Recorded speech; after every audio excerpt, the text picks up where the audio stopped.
এই মুহূর্তে ফরচুন বরিশালের উচ্ছ্বাস উন্মাদনা দেখছেন জয়ের পরে। ফরচুন বরিশালের উচ্ছ্বাস উন্মাদনা কনফেত্তি উড়িয়ে এই উচ্ছ্বাস দেখছেন, সেটি ফরচুন বরিশালের উচ্ছ্বাস।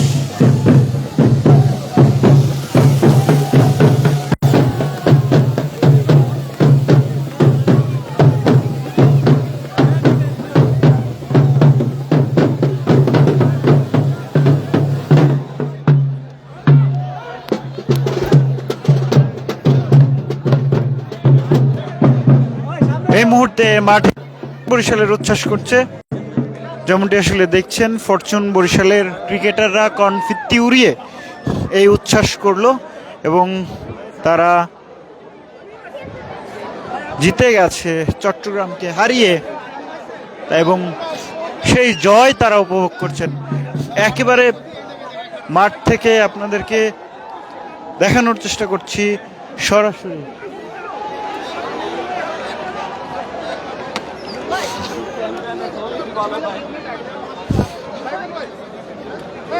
মিরপুরের মাঠে এই মুহূর্তে কনফেত্তি উড়িয়ে উচ্ছ্বাস করা হচ্ছে।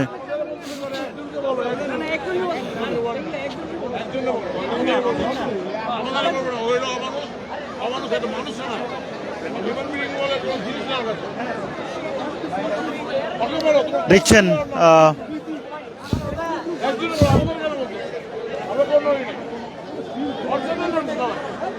ফরচুন বরিশালের বিদেশি ক্রিকেটার, এখনো কিন্তু উচ্ছ্বাস শেষ হয়নি। মাঠের ভেতর থেকে দেখানোর চেষ্টা করছি আপনাদেরকে। রিশাদ হোসেনকে ঘিরে ধরেছেন অনেকে, এবং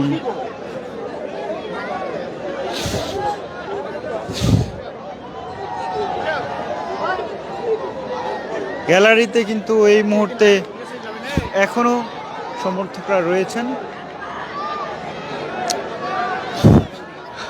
দেখছেন যারা আসলে তামিম ইকবালের স্ত্রী মুশফিকুর রহিম ভেতরে দিয়ে যাচ্ছেন।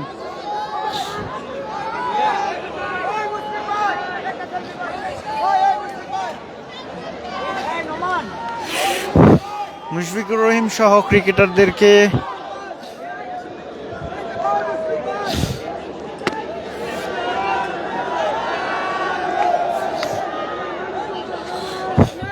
দর্শক সরাসরি দেখছিলেন ডেইলি সানে। এই মুহূর্তে এদেরকে দেখানোর চেষ্টা করছিলাম সরাসরি মিরপুরের মাঠ থেকে।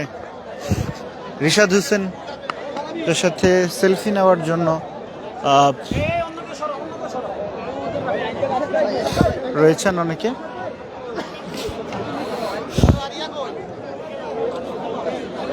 চ্যাম্পিয়নের যে উচ্ছ্বাস, যে উন্মাদনা, সেটি দেখতে পাচ্ছি আমরা। বরিশালের জয় উৎসব চলছে এই মুহূর্তে।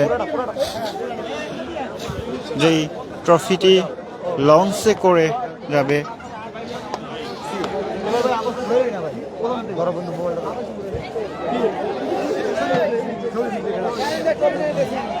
মিরপুরের মাঠে, প্রতিটি ক্রিকেটারকে ঘিরেই এই উচ্ছ্বাস, এবং ক্রিকেটারের পরিবার সহ সবাই এসেছিলেন এবং সেই উচ্ছ্বাসই কিন্তু করছেন। আমরা দেখানোর চেষ্টা করছি আপনাদেরকে।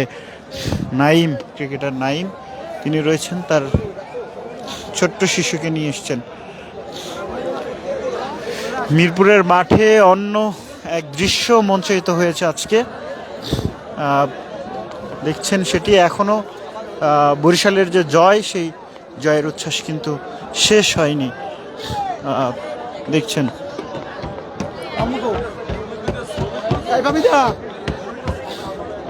বরিশালের মালিক, তিনি এই মুহূর্তে রয়েছেন। তিনি সাংবাদিকদের সাথে কথা বলবেন।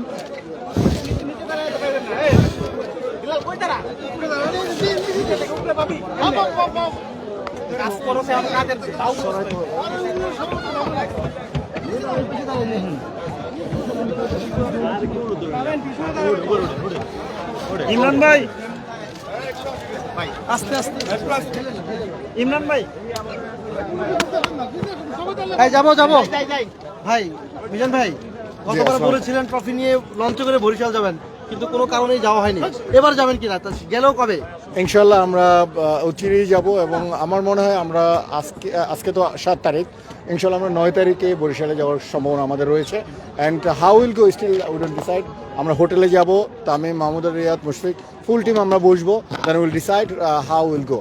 অ্যান্ড আমরা আমাদের প্রোগ্রামটা কী হবে, টোটাল প্রোগ্রামটা কী হবে। অ্যান্ড আমরা মিন টাইম আমরা কমিশনার স্যারের সাথে কথা বলবো, ডিসি স্যারের সাথে কথা বলবো, দেন উইল ডিসাইড। জার্নিটা কি লঞ্চ করেই হবে? That's the reason I am telling that I can't tell you now. আমাকে ডিসকাস করতে হবে তামিমদের সাথে, কারণ এখন ন্যাশনাল টিমের প্লেয়ার অত্যন্ত টাইট শিডিউলের মধ্যে রয়েছে। সো আমি জানি না যে তাদেরকে এত সময় আমি দিতে পারবো কিনা। আজকের যে জয়ের পিছনে কোন প্লেয়ারের আসলে বেশি ভূমিকা ছিল বলে আপনি মনে করেন?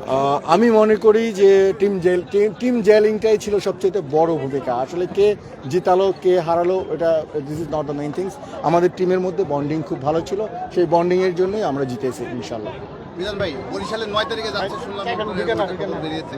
জি 9 তারিখে যাবো ইনশাল্লাহ, যদি আল্লাহ বাঁচিয়ে রাখে 9 তারিখে যাবো।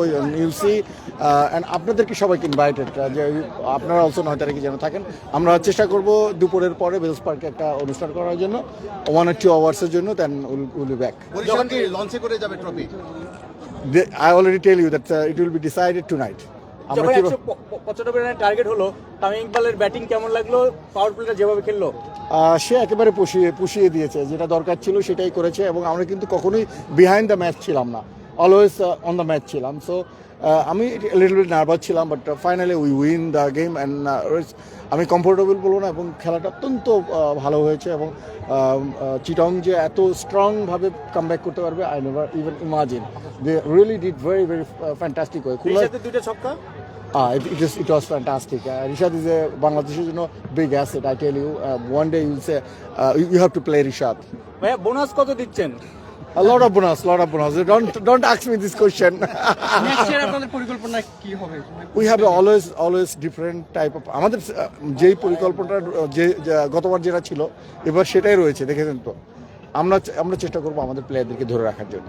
এবং জি বয়স্ক, অনেকে বলে যে বয়স্ক দিক দিয়ে হয় না, কিন্তু ব্যাক টু ব্যাক 2 সিজনে দেখিয়ে দিলেন তামিম, মুশফিক, রিয়াদরা আসলে এক্সপেরিয়েন্স ম্যাটার করেন কিনা? অবশ্যই এক্সপিরিয়েন্স ম্যাটার করে, বাট তার সাথে তারুণ্যও থাকতে হয়, যেটা আমাদের দলের মধ্যে রয়েছে। দেখেন আমাদের মধ্যে হৃদয় রয়েছে, ঋষাদ রয়েছে, শান্ত আছে, lot of player is there. So আপনি মানে দুটোটার কম্বিনেশন না হলে কিন্তু আসলে হবে না। সো মানে আপনার অভিজ্ঞতার একটা দাম আছে।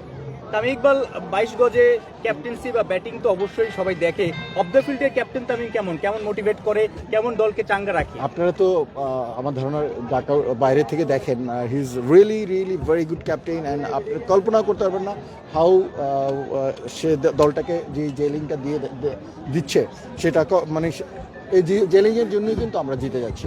দের is the one motto that team jelling না হলে আমরা কিন্তু জিতে পারতাম না। মিজান ভাই, যখন দল নেন আপনার অকশনে, সেই সময় ঋষাদকে কেউ নিচ্ছিল না, মানে সেই সময়টা মনে পড়ছে কিনা? ঋষাদকে নিচ্ছিল না, ঋষাদ তখনও তারকা ছিল, কিন্তু আপনি নিয়েছেন এবং এই ক্যাটাগরি থেকে 6 জন ক্রিকেটার নিয়েছেন।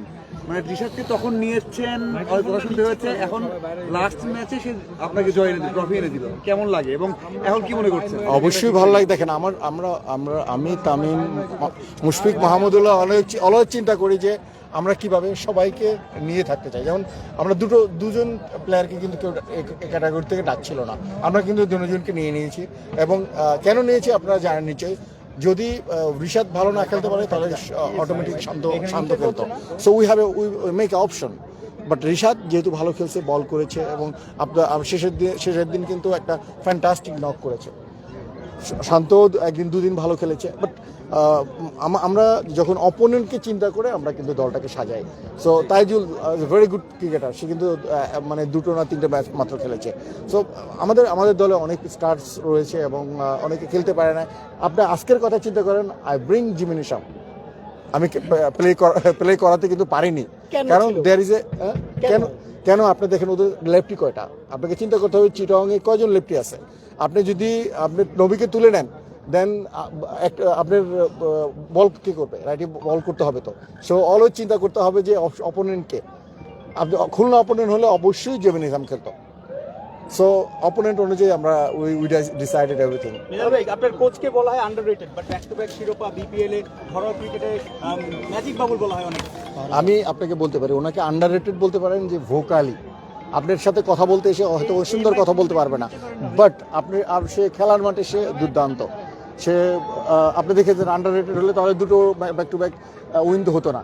এবং তার দল কিন্তু এনসিএল এ ফাইনালে খেলেছে, তারপরে আরেকটা কি টুর্নামেন্ট সেখানে লঙ্গার ভার্সন দুটোটাই ফাইনাল খেলেছে। So how he is underrated, he is good coach. Even last year we have a foreign coach, আমরা এই বছর কিন্তু নেইনি। আমরা মনে করছি we don't need, because we have a lot of experience player, so we don't take it down. Match শেষে মিজান ভাইকে দেখলাম যে এক দৌড়ে 22 গজে একদম পিচের সামনে চলে গেছে। জীবনের সবচেয়ে বড় মানে জোরে দৌড়টা কি আজকে দিলেন? না, আমি ছোটবেলা তো অনেক দৌড়াইছি, এখন একটু কম দৌড়াই, এখন খুব শান্তশিষ্টভাবে বসে থাকি, বাট আজকে দৌড়টা দিতে হয়েছে, এটা ইজ নিডেড। মুশফিক ভাই কি বললো তখন? আসলে মানে কেমন ছিলেন আপনি, এক্সাইটেড ছিলেন? নো, জেতা তো আসলেই, এবং পরপর দুটো জেতা আল্লাহর রহমতে আমরা জিতেছি। অবশ্যই উৎফুল্ল ছিলাম বলেই তো দৌড় দিয়ে গিয়েছি, and they are very happy. আমরা full team is quite really very happy, and আমাদের জন্য দোয়া করবেন, আমরা যেন এই টিম বন্ডিং ধরে রাখতে পারি। নেক্সট ইয়ারেও যেন আমাদের এই টিমের অ্যাটলিস্ট 80% আমরা যেন রেখে দিতে পারি, এটা আমাদের জন্য দোয়া করেন please. Thank you very much, thank you all. ওকে,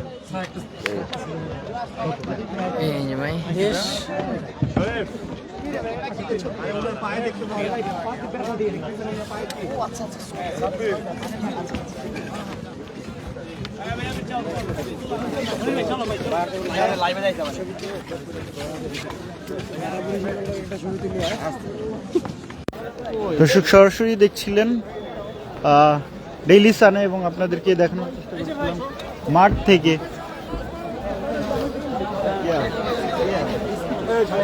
দেখছেন এই মুহূর্তে বরিশালের মালিক মিজানুর রহমান, তার সাথে সেলফি নেওয়ার জন্য হুড়োহুড়ি। আপনি